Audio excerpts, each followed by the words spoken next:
Thibitari ni munene wa Isiolo ni kuo andu aria maguraririo Jumamothi ari hamwe na kana kanini makoretwo makiamukira urigitani riri cieko cia wici wa mahiu ciakiriirie kaunti-ini iria ireithagia mahiu na gikiro kinene ari hamwe na kaunti ya Isiolo. Generally the patients are in stable condition.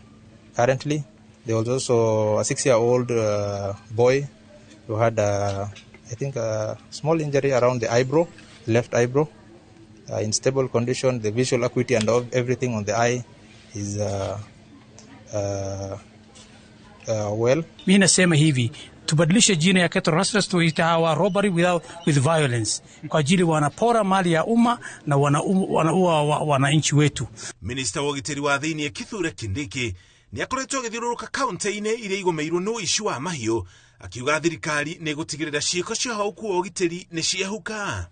Serikali ya Kenya haitakubalia watu ambao wamekuja hapa haidha kufanya biashara ama wakuja hapa kutafuta lishe ya mifugo.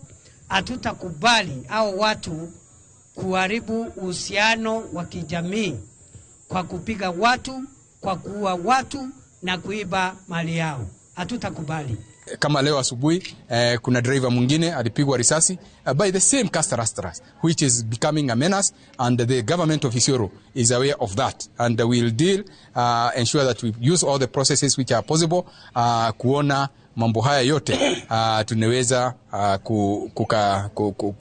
kuweza kudhibitishwa. Thibitari nene ya Isiolo ni ekoretwo gitangikira aria marehwo kuo mari na nguraro cia rithathi kuma kaunti-ini cia Isiolo, Laikipia na nginya Meru.